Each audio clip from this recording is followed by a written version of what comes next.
Marcus Chen stood frozen in his penthouse office, staring at the empty velvet box on his mahogany desk. His hands trembled, not from fear, but from rage. The diamond necklace was gone.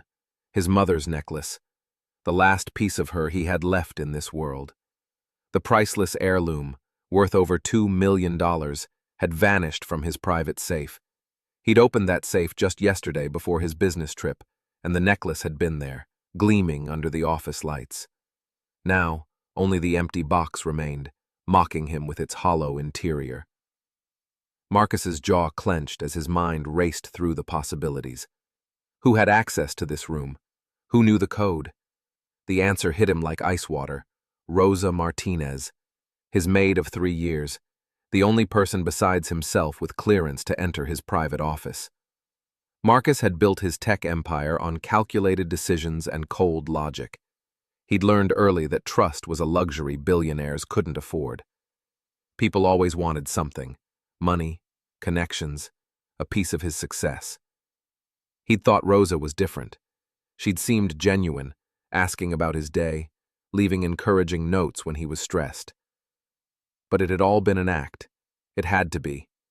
The evidence was undeniable. She was a single mother struggling financially. $2 million would solve all her problems. The temptation must have been too great. His mother's voice echoed in his memory. "Marcus, this necklace is for your future wife. Promise me you'll give it to someone who deserves it." He'd failed her. He picked up his phone, his finger hovering over security's number. One call, and this would all be over. One call, and Rosa Martinez would pay for betraying his trust. 20 minutes later, Rosa stood before Marcus's desk. Confusion and growing fear etched across her face. She was small, barely 5 feet tall, her dark hair pulled into a neat bun. Her gray cleaning uniform was spotless, just like everything she touched in his home. Her hands clasped and unclasped nervously as she searched his face for answers. "Mr. Chen, you wanted to see me?" Her voice carried a slight accent, soft and uncertain. She'd been in the middle of cleaning the guest bathroom when security had summoned her. The urgency in their voices had frightened her. Marcus remained standing, positioning himself like a prosecutor about to deliver an indictment. "A very valuable item has disappeared from my safe. My mother's diamond necklace. It's worth over $2 million. He watched her face carefully, looking for any telltale sign of guilt. A twitch, a glance away, anything. Rosa's hand flew to her mouth, her eyes widening in genuine shock. "Missing? Mr. Chen, I don't understand. I would never—" "You're the only person with access to this office," Marcus cut her off, his voice sharp as broken glass. "The only one besides me with the entry code. The necklace was here yesterday. I left for my trip. This morning, it's gone." He leaned forward, his dark eyes boring into hers. "You do the math, Rosa." "But I didn't take anything!" Her voice rose with desperation, tears already forming.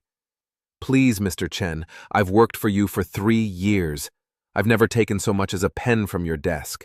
Why would I—" $2 million, Marcus said coldly.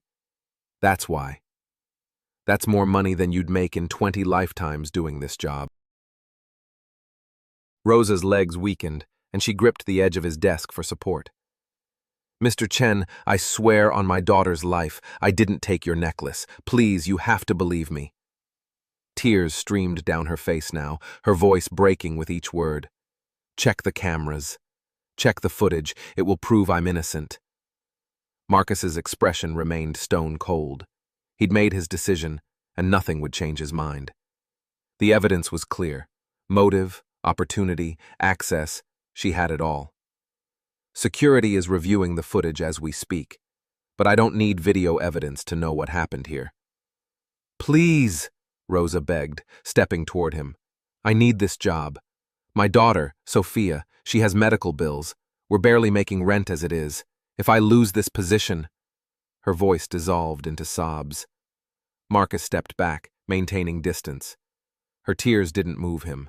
If anything, they confirmed his suspicions. Guilty people always broke down when caught.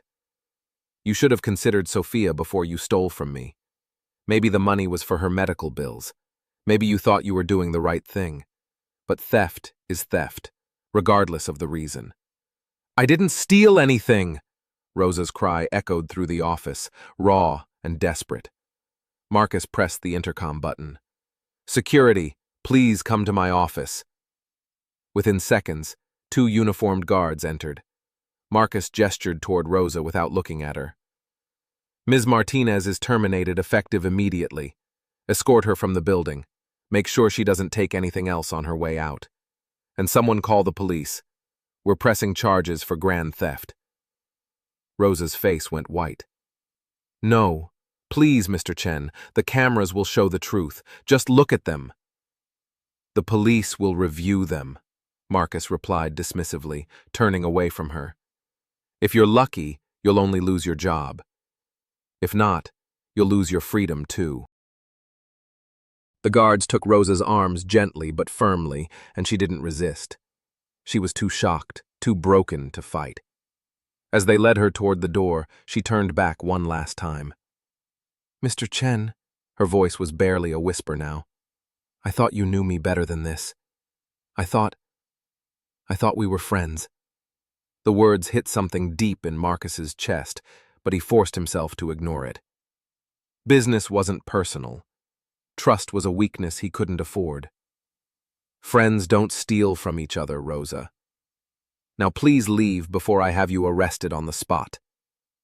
As the door closed behind her, her sobs echoed down the hallway, growing fainter with each step. Marcus stood alone in his office, the silence pressing in around him. He should feel vindicated, satisfied that justice was being served. Instead, a hollow feeling settled in his stomach. He pushed it away, attributing it to stress and betrayal. He walked to the window, looking out at the city sprawled below. From up here, people looked like ants, insignificant and interchangeable. He'd climbed from nothing to build this empire, and he'd done it by trusting no one. Why had he let his guard down with Rosa? Why had he given her access to his private spaces? His phone buzzed. A text from David Park, his head of security. Reviewing footage now. We'll have full report within the hour. Marcus set the phone down and opened his desk drawer, pulling out a photograph of his mother. She wore the necklace in the picture, her smile radiant and proud. I'm sorry, Mom, he whispered to the photo. I let someone steal your necklace. I failed you. His throat tightened, and for a moment he thought he might cry. But Marcus Chen didn't cry. He hadn't cried since his mother's funeral 5 years ago. Exactly 1 hour later, David Park knocked on Marcus's door. David was a former police detective, methodical and thorough, with 20 years of experience. His face was unreadable as he entered, carrying a tablet. That bothered Marcus. David usually wore his conclusions clearly. Guilty parties made him look disgusted, innocent ones relieved. Right now he looked troubled. I've reviewed all the security footage from your office over the past week, David said, setting the tablet on Marcus's desk but not yet pressing play. Sir, I need you to watch this yourself. I've queued it up to the relevant sections. Just tell me what you found, Marcus said impatiently. Did she take it or not? David's jaw tightened. Sir, please, just watch. His tone left no room for argument. Marcus leaned forward as David pressed play. The footage showed his office from 3 days ago, timestamp reading 6:47 a.m. Rosa entered with her cleaning cart, humming softly. She always hummed while working, usually old songs in Spanish. She cleaned methodically, her movements practiced and efficient. She dusted the bookshelves, wiped down his desk, straightened papers. At one point, she paused at the photograph of Marcus and his mother, and a sad smile crossed her face. She touched the frame gently, reverently, before continuing. Fast forward to the relevant part, Marcus said, his voice clipped. His patience was wearing thin. David's expression grew darker. That's just it, sir. There is no relevant part. Rosa never approached your safe. Not once in the entire week of footage. Marcus frowned. That's impossible. Someone took the necklace. If not her, then who? David fast-forwarded without responding. The timestamp jumped to the previous evening, 9:47 p.m., when Marcus had returned from his business trip. The screen showed Marcus entering his office, looking exhausted. His tie was loosened, his hair disheveled from the long flight. He went straight to his safe, opened it, and removed the velvet box containing his mother's necklace. Marcus watched himself on screen, remembering that moment. He'd wanted to see the necklace, to feel close to his mother after a brutal week of failed negotiations. On screen, Marcus opened the box, stared at the necklace for a long moment, then closed it. But instead of returning it to the safe, he set the box on his desk. Then his phone rang. Marcus remembered that call. A partner in Tokyo, screaming about a deal falling through. Millions of dollars hung in the balance. On the footage, Marcus paced while talking, growing more agitated by the second. He gestured wildly, his free hand cutting through the air. At one point, he picked up the velvet box absently, still arguing on the phone, turning it over in his hands. Then, Marcus's blood ran cold. He set it down. Not on his desk. On the corner of his credenza, partially hidden behind a stack of documents. Still arguing on the phone, Marcus grabbed his briefcase and stormed out of the office, slamming the door behind him.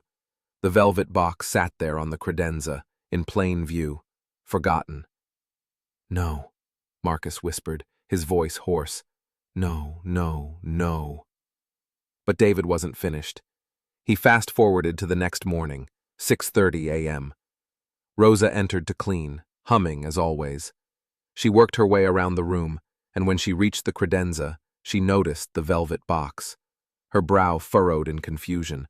Clearly, she knew it didn't belong there. Rosa picked up the box and opened it. Her eyes widened at the sight of the diamonds. She looked around the room, as if trying to decide what to do. Marcus held his breath, watching the screen. This was it. The moment Rosa would pocket the necklace. The moment that would confirm his suspicions and justify his actions. But that's not what happened. Instead, Rosa carefully closed the box. She looked at it for a long moment, then walked toward Marcus's desk. She didn't put it in her cleaning cart. She didn't slip it into her pocket. She didn't glance around nervously like someone planning to steal. Instead, with careful, gentle hands, she opened Marcus's desk drawer, the one where he kept important documents and personal items, and placed the velvet box inside, tucking it safely away where it wouldn't accidentally be knocked off or misplaced. Then she closed the drawer and continued cleaning as if nothing had happened. No hesitation, no guilty looks, just a woman protecting something valuable that had been left vulnerable. Marcus felt his chest constrict, making it hard to breathe. "Show me this morning," he managed to choke out. David fast-forwarded to that morning, 7 a.m. The footage showed Marcus arriving at his office, going straight to the safe and opening it, finding it empty. The shock on video Marcus's face was almost comical. He checked the safe 3 times, then frantically searched his desk, the top of his desk. He never once opened the drawer. The footage showed Marcus's face twist with fury before he grabbed his phone to call security. "Check the drawer," David said quietly, his voice heavy with meaning. "What?" Marcus's hands trembled as he reached for his desk drawer, the same one from the footage. He pulled it open slowly, as if it might contain a bomb. There, tucked safely in the back, exactly where Rosa had placed it, was the velvet box. Marcus's fingers shook as he lifted it out and opened it. The diamond necklace sparkled up at him, every stone in place, exactly where Rosa had put it for safekeeping. The velvet box slipped from Marcus's fingers, falling to the desk with a soft thud. He collapsed into his chair, his legs unable to support him anymore. "Oh, God," he whispered. "What have I done?" The question hung in the air, unanswered and damning. David stood silently, giving his boss space to process. But there was judgment in his silence, in the set of his shoulders. Marcus could feel it. "She tried to tell me," Marcus said, his voice breaking. "She begged me to check the footage. She said it would prove her innocence. And I wouldn't listen." He looked up at David, and for the first time in years, his eyes were wet with tears. "I called her a thief. I had her escorted out like a criminal. I told her I was pressing charges." His hands covered his face. "I destroyed her." "Sir, there's more," David said, and something in his tone made Marcus's stomach drop even further. How could there possibly be more? What else could make this nightmare worse? David pulled up another video file. "This is from yesterday afternoon, before you returned. Rosa was cleaning, and she received a phone call." He pressed play.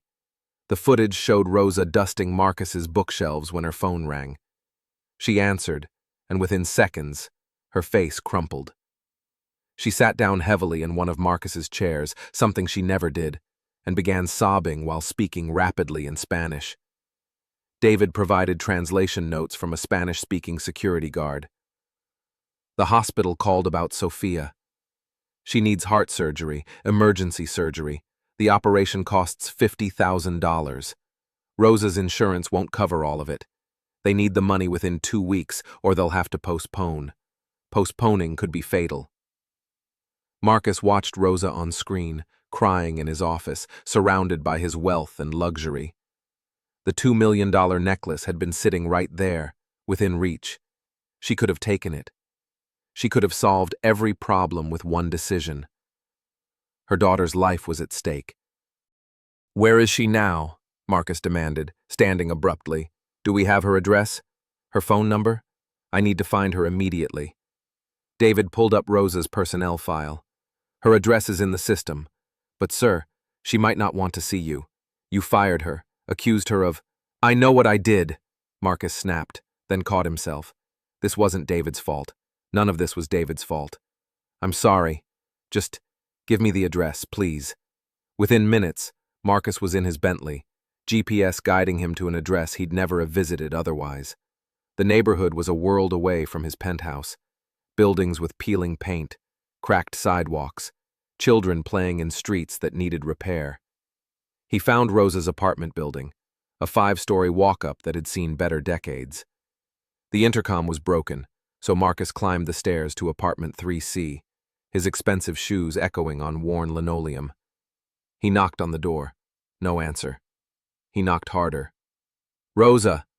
Rosa, it's Marcus Chen. Please, I need to talk to you." Nothing.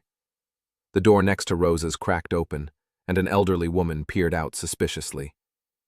"She's not here," the woman said in heavily accented English. "She left an hour ago with her daughter. I heard her crying, saying something about the hospital. County General, I think." Marcus's blood turned to ice. "The hospital? Is Sofia okay?"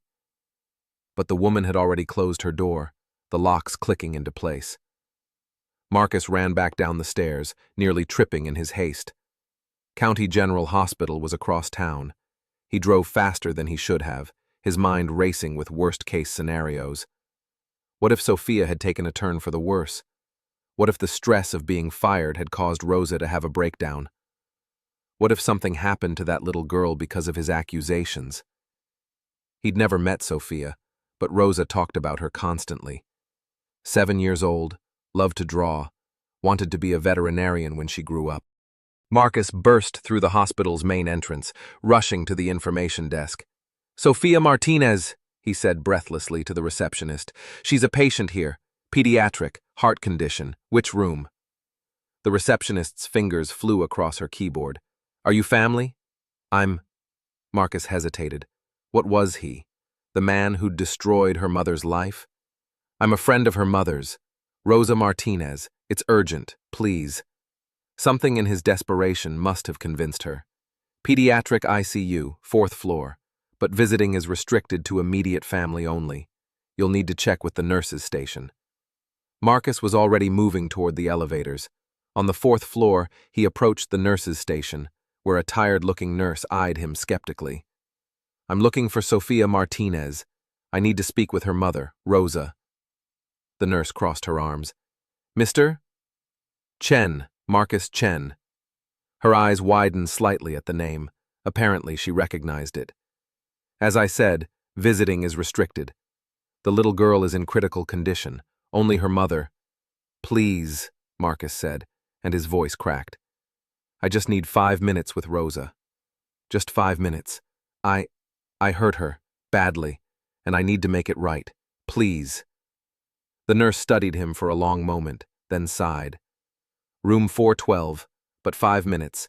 That child needs rest. Marcus walked slowly down the hallway, his earlier urgency replaced by dread. Through the window of room 412, he could see Rosa sitting beside a hospital bed. A small figure lay there, covered in white sheets, monitors beeping steadily beside her. Tubes and wires connected Sofia to various machines. She was tiny and pale, with dark hair like her mother's. Rosa sat hunched over, holding her daughter's hand, her shoulders shaking with quiet sobs. Marcus knocked gently. Rosa's head whipped around, and when she saw him, her expression transformed. Surprise, then anger, then fear. She carefully released Sofia's hand and came to the door, stepping into the hallway and pulling the door mostly closed. "What are you doing here?" Rosa's voice was low and harsh, her eyes red and swollen from crying. "How did you find us? Haven't you done enough?" Her pain was a physical thing, radiating from her like heat. Marcus had faced down corporate sharks, hostile takeovers, and cutthroat competitors without flinching. But facing this woman he'd wronged, seeing the devastation in her eyes, nearly broke him. "Rosa, His prepared speech evaporated. "I found the necklace. I saw the security footage. You didn't take it. I put it on the credenza and forgot about it. You found it and put it in my desk drawer to keep it safe." Rosa's expression didn't soften. If anything, she looked more bitter. "So you know I didn't steal from you. Congratulations. You were wrong. Feel better now?" "No," Marcus said quickly. "I don't feel better. I feel like the worst person alive. Rosa, I'm so sorry. I was wrong about everything. You've been nothing but loyal and kind for 3 years, and I repaid you by assuming the worst without even checking. There's no excuse." "Do you know what it's like?" Rosa's voice rose slightly before she caught herself, glancing back at Sofia. She continued in a fierce whisper. "Do you know what it's like to be accused of stealing? To have everyone look at you like you're a criminal? Your security guards walked me out like I was being arrested. People I've worked with for years saw it happen. They're all going to think I'm a thief." Marcus felt each word like a physical blow. "I know, and I'm going to fix it. I'm going to call everyone, tell them the truth, that I made a horrible mistake, that you're the most honest person I know." "Words won't pay for my daughter's surgery," Rosa said, and tears spilled down her cheeks again. "Words won't keep us from losing our apartment next month. Words won't—" She broke off with a sob. Marcus reached into his jacket and pulled out the velvet box, opening it to show the necklace. "I'm going to pay for Sofia's surgery. All of it." Rosa stared at the necklace, then at Marcus, her expression a mixture of disbelief and exhaustion. "Why would you do that? To ease your guilt?" Her voice was bitter, but underneath, Marcus heard hope fighting to survive. "Yes, to ease my guilt," Marcus admitted, "but also because it's the right thing to do. I watched the security footage, Rosa. I saw you crying in my office after the hospital called. You were surrounded by my wealth, and my mother's $2 million necklace was sitting right there. You could have taken it. You could have saved Sofia with one decision. But you didn't. You protected it instead." "Because I'm not a thief," Rosa said, her voice breaking. "I tried to tell you that." "I know, and I should have believed you. I'm not asking you to forgive me. I don't deserve that. But please, let me pay for Sofia's surgery. Not as payment, not to buy your forgiveness, but because your daughter deserves a chance at a healthy life, and I can give her that." Rosa's legs seemed to give out, and she leaned against the wall, covering her face with her hands. "The surgery costs $50,000. That's more money than I'll see in years." I spend more than that on watches, Marcus said quietly. Money that could save your daughter's life. Please, Rosa, let me do this. For a long moment, Rosa didn't speak. Then, slowly, she lowered her hands and looked at him with tears streaming down her face. Why should I trust you? You already showed me what you think of me. You were so quick to believe I was a thief. You shouldn't trust me, Marcus said honestly. I haven't earned that. But trust this. I saw you have every opportunity and every reason to take that necklace, and you didn't. That tells me everything I need to know about your character. Now I'm asking you to see something in mine. The ability to recognize when I've made a terrible mistake, and the desire to fix it. Before Rosa could respond, a small, weak voice called from inside the room. Mommy? Rosa immediately turned and went back in, and Marcus followed hesitantly, staying near the door. Sofia was awake, her large brown eyes studying Marcus with childlike curiosity. Despite the tubes and monitors, despite her pallor, she managed a small smile. Who's that, Mommy? Her voice was soft, slightly breathless. Rosa smoothed her daughter's hair with infinite gentleness. This is Mr. Chen, Mija. He's someone who's going to help you get better. Sofia's eyes lit up with hope. Really? Does that mean I can have the surgery? Dr. Parker said I need it to make my heart strong. Yes, baby, Rosa said, fresh tears flowing.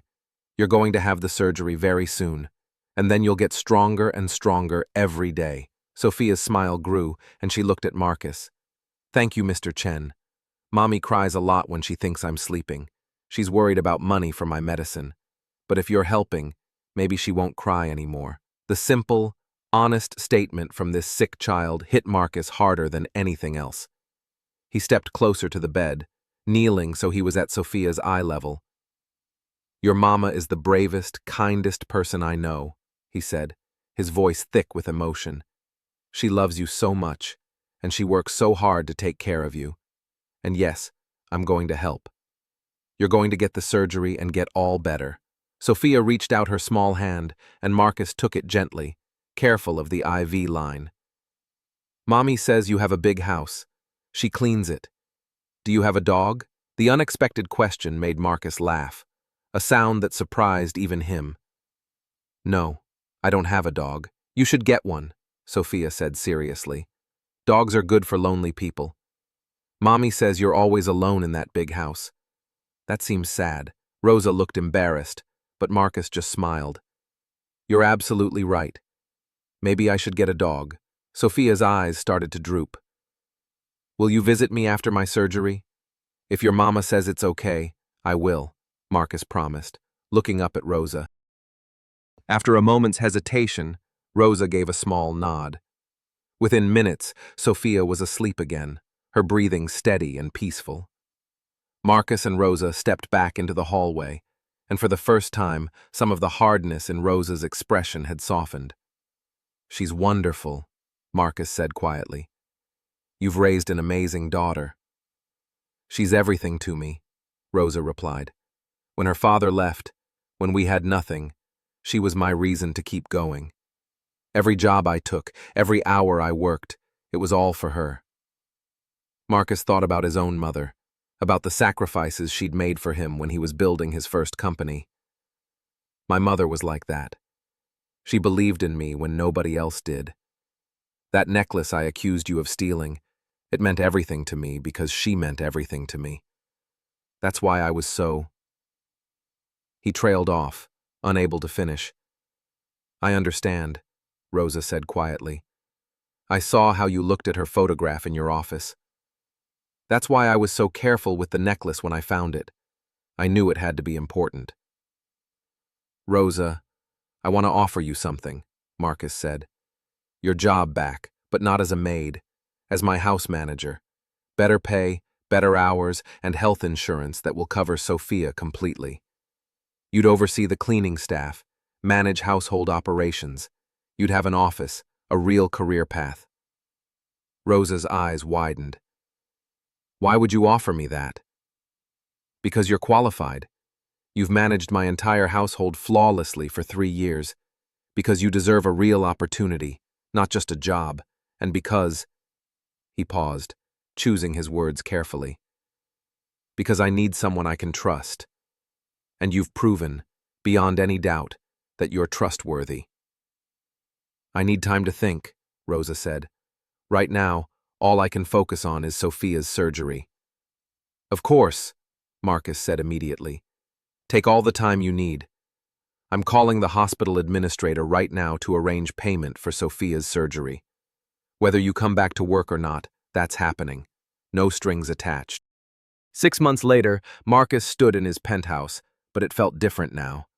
The space was still elegant, but it was no longer cold and empty. Photos lined the walls, not just of his mother, but of his staff, of Sofia's colorful drawings, of moments captured during daily life. Rosa had accepted his offer and transformed from maid to house manager. She ran his household with grace and efficiency, and Marcus had learned something invaluable: trust. He went to therapy every week now, working through the walls he'd built, learning to see people as humans first, rather than potential threats.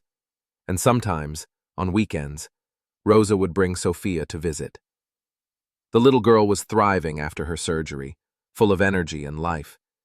She'd even helped Marcus pick out a dog, a golden retriever named Hope. Today was special. It marked 1 year since the day Marcus had falsely accused Rosa. He'd asked her to come to his office, and she entered looking curious but no longer nervous around him. "What's this about?" Rosa asked. Marcus handed her an envelope. "Open it." Inside was a check for $100,000 and legal documents. Rosa's eyes widened. "Marcus, what?" "I'm starting a foundation," he explained, "to help families with children who have serious medical conditions. Families like yours who face impossible choices because of medical debt. I want you to help me run it. That's your signing bonus and first year's salary as co-director." Rosa's eyes filled with tears, but they were happy tears this time. "You're serious?" "Completely. You understand what these families go through because you lived it. You have the compassion and strength to help them navigate it. Will you do it?" Rosa threw her arms around him, and Marcus hugged her back. A real hug, the kind friends share. "Yes. Of course, yes." As they pulled apart, both laughing through tears, Marcus reflected on how much had changed.